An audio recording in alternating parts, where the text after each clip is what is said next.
a beautiful song to prepare for meditation. So if you're willing, close your outer eyes. Take that deep, centering breath, knowing that there is only God here. I am safe. I am blessed. I am peace. I am love. All that God is, I am, because I am made in the image and likeness of God, of God, of God. There is only God here, not God and me, not God and you, just God. That song, I am blessed. Blessed means to bestow grace, bestow love, bestow gratitude on ourselves, on another person, on a situation, on a circumstance. Those for whom we hold in prayer, we bless them. If we think we need to worry, we can choose differently and bless them instead. Because blessing has a higher frequency of healing than worry does. And we want them to heal. Whatever the physical condition, the mental, emotional condition, whatever it is, we can choose to replace that worry with blessing. We can choose to be the light of God that we were created to be today. We can choose peaceful thoughts. We can choose to love. We can choose not to, but life is easier and far more fulfilling if we choose to love, to be peace, to be happiness, to be joy.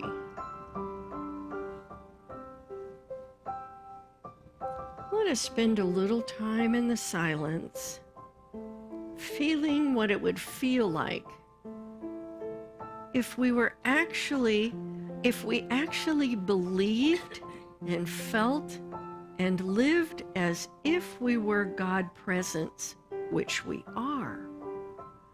What would it look like, feel like? What would my life unfold as if I truly believed and lived that I was the presence of God right here and right now?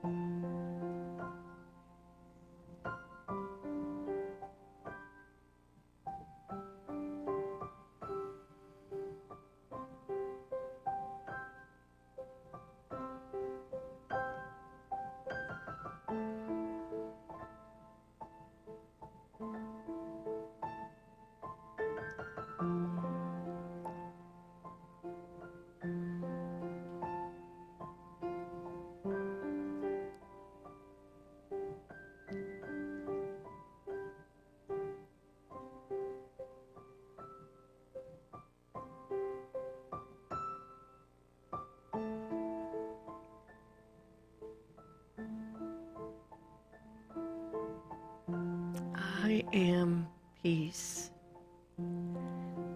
I am love. You are peace. You are love. You are the joy and the life and the presence of God right here and right now Allow that to sink in for another moment. And when you're ready, open your eyes.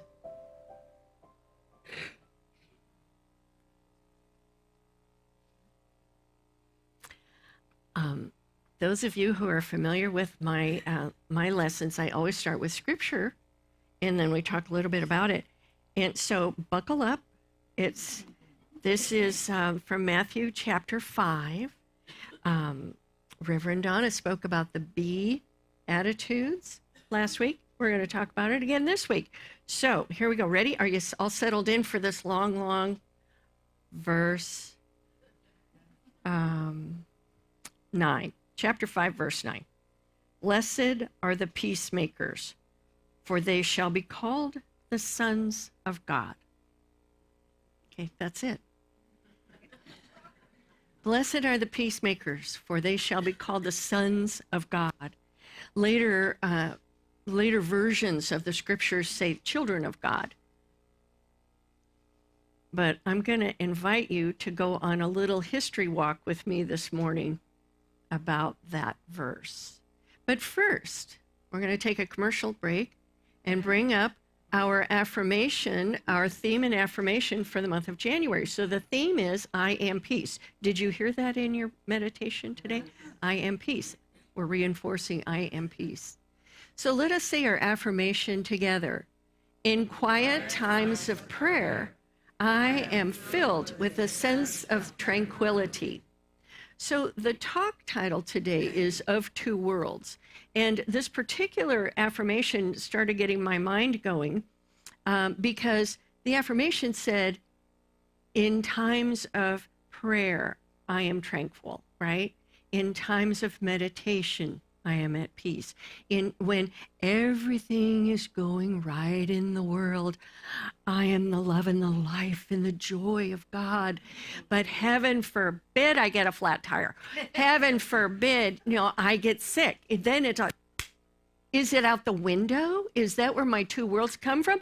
I can only be the peace and tranquility and joy of God when I'm sitting in meditation. What about the rest of my day, week, month, year? Right? What about the rest of the time? So we're here in this congregation to learn how to open ourselves, and we're going to hear about uncovering that peace that is within us all the time.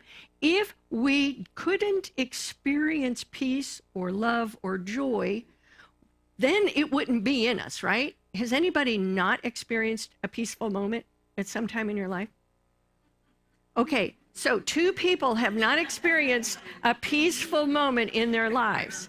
However, let me just share with you that because peace is a quality of the divine, and guess what? We are 100% human and 100% divine. That quality already exists in us as well. We just cover it up, right?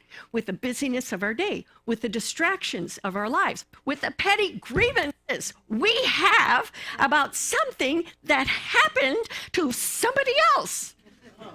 And I am indignant on their behalf. That happened to me. I was getting upset about something that had nothing to do with me. Why? Weren't they indignant enough for themselves? Why? So that just knocked my peace right out, right? Okay, well then I get to live through my lessons. It's just a big fat mirror that comes up for me and says, practice what you preach, right? Practice what you preach, Eileen.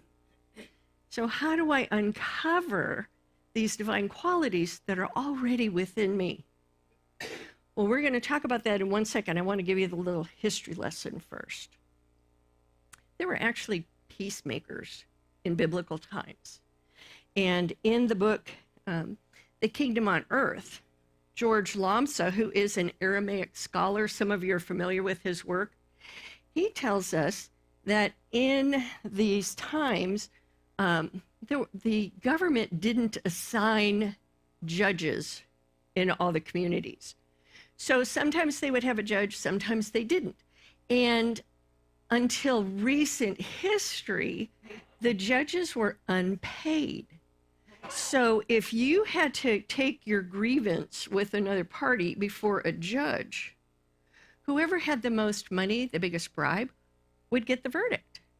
And the other one would sit in jail until their family came up with like funds. So there was a little bit of, I don't want to call it corruption, that's just what they did in those days, and everybody knew it. So these men would clear themselves of their petty grievances, of focus on God, kind of like Emmett Fox teaches us, think about God instead. That's what they did. They prayed, they focused on God. They would sit in the peace and harmony of God, and then they would offer their services at the city gates as the grievance parties or injured parties were coming into the city to talk to the judge. They would sit in the city's main community areas and act as arbiters or negotiators. They would help these people negotiate. They were called peacemakers. They really existed. And they allowed the guidance of God to come through them so that the parties could settle their grievance in the highest and best way possible for both parties. These men were revered. They were loved. Saved them a ton of money, right? Because they didn't have to buy their way out of the court, right? They were revered. They were pious men, well loved by the community. And it was much, much more preferable to go to them, to have this, whatever the controversy was between the parties, have that resolved. Isn't that a nice way to do things? And the outcome was always the highest and best because it came from the divine. It didn't come from pettiness. It didn't come from bias. It didn't come from, well, I think you're crazy, and I don't like the look of you, so I'm gonna, I'm gonna resolve. Hey, this one has more gold to offer me, so I'm gonna judge, this one's favor. None of that had to happen. It was a divine, inspired thought that came through for the good of all concerned. What would our life be today if we could do that, right? If we could just open ourselves up and let this wisdom through, well, guess what? The wisdom is already in us. We just cover it up, with our busyness and with our distractions. We already have it.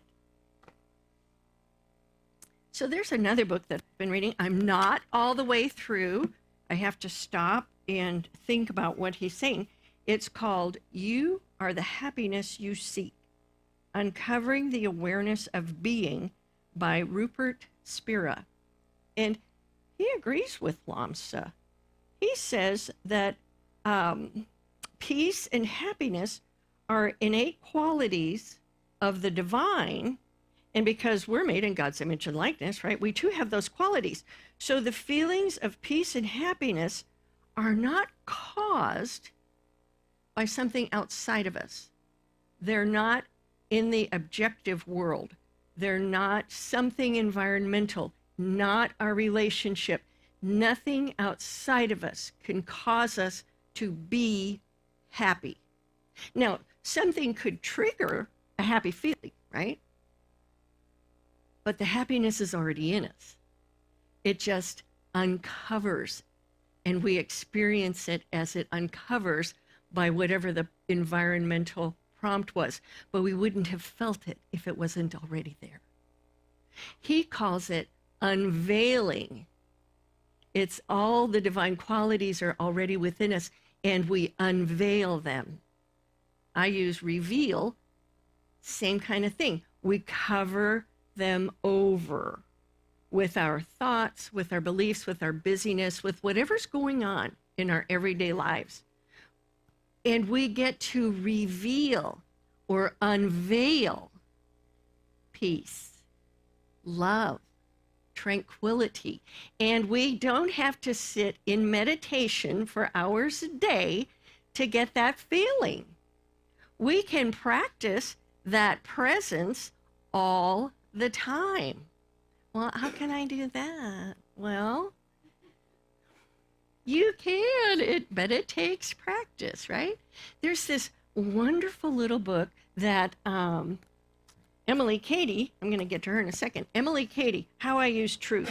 She brought up one of my all-time favorite books by Brother Lawrence, Practicing the Presence of God.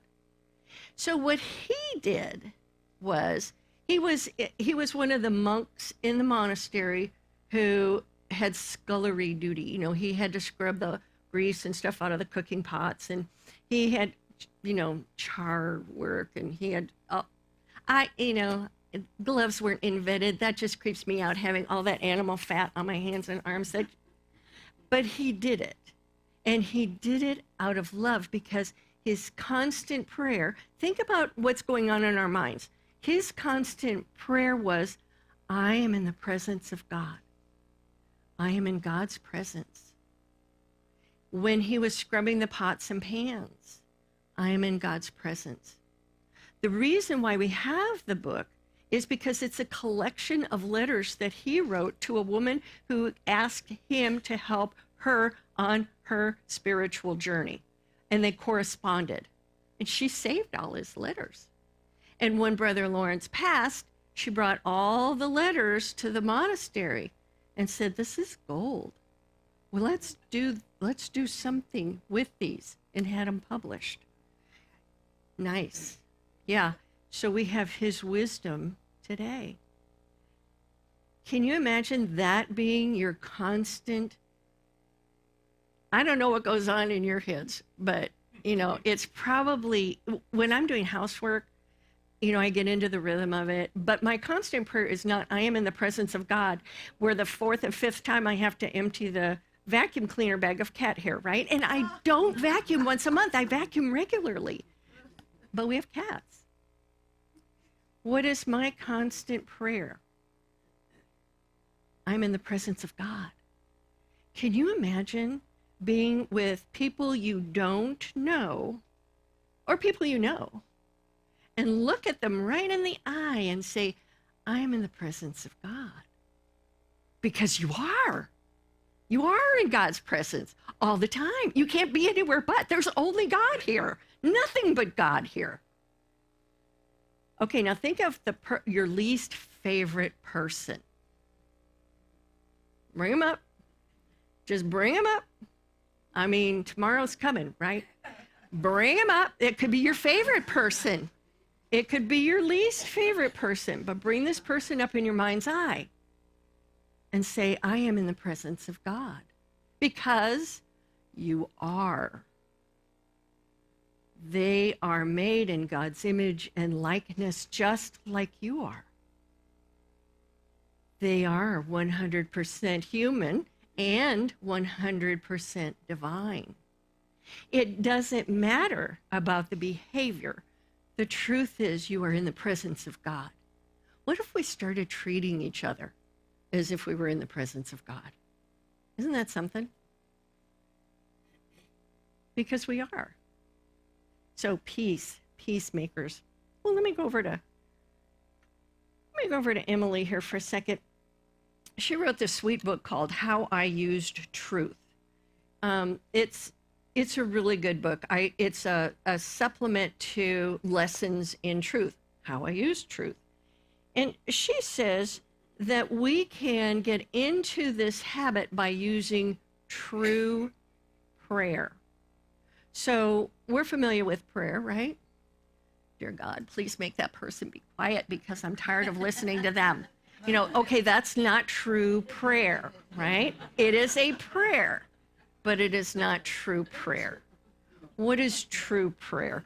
Well, she said true prayer is just a continual recognition and thanksgiving that all is good, and that all good is ours now.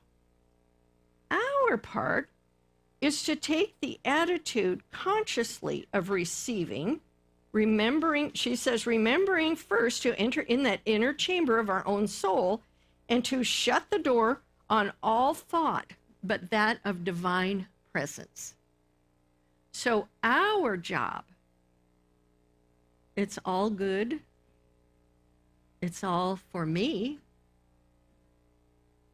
And any thought that is contrary, I'm going to thank it and send it on its way. Okay, that takes a lot of work. I'm here to tell you that takes work. So, there are days that I just feel discouraged, or there are many days I feel like I could have and should have done better in something than I did. That's when I have to rely on Don Miguel Ruiz. Did I do my best? Well, in the situation I did. In retrospect, maybe not, but I'm not there anymore. I'm in a different place. So I need to give myself grace, right? And we all can give ourselves grace. So our theme this month, I am peace, right? Our objective is to become aware of and reveal the peace of our essential self.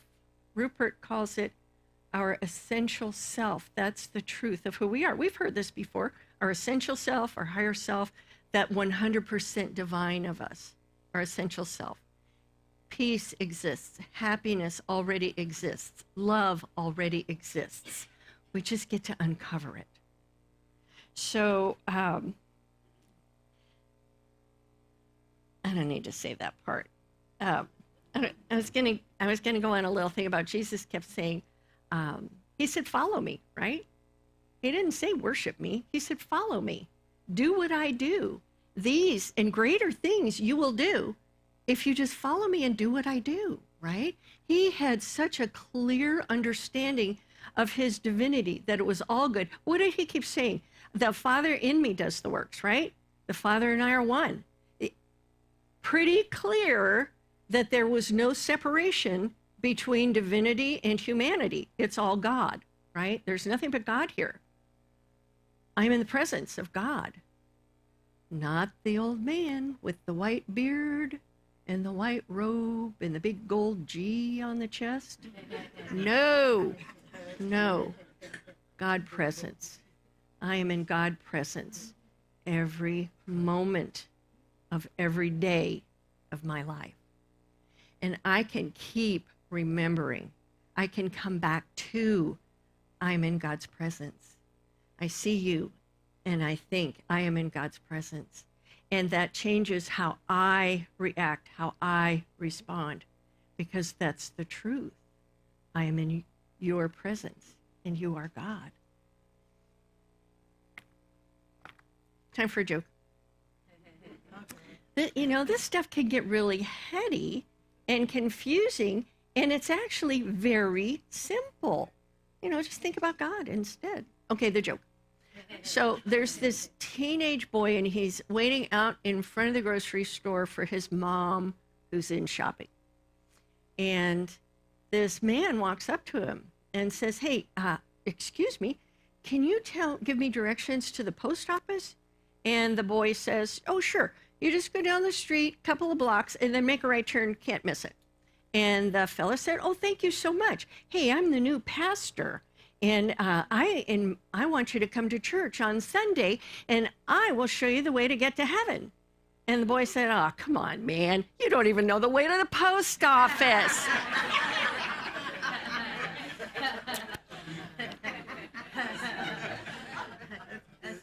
Yeah. I know. Okay, Rupert Spira tells us that we're not our thoughts, we're not our stories, we're not our experiences, sensations, or perceptions about life.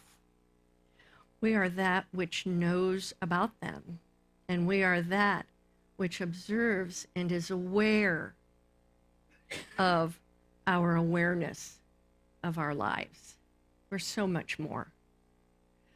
We're not two distinct beings. We're not a spiritual being and a human being. We are being. Reverend Donna last week talked about the be attitudes. It's not about thinking. It's not about trying to merge even. It's about being. Be the peacemaker in the world today. Allow yourself to be very clear with your only focus, nothing but God here. I am in the presence of God. nothing but God here. I am in the presence of God. Or as my very dear friend Cindy Morell says, I am infinite possibility. Choose wisely. Thank you, everyone. God bless you. And we're moving into our time of offering. So as the ushers come forward, let's say our offering blessing together. Divine love through me blesses and multiplies all that I am, all that I have, all that I give, and all that I receive. Thank you, God, that this is so.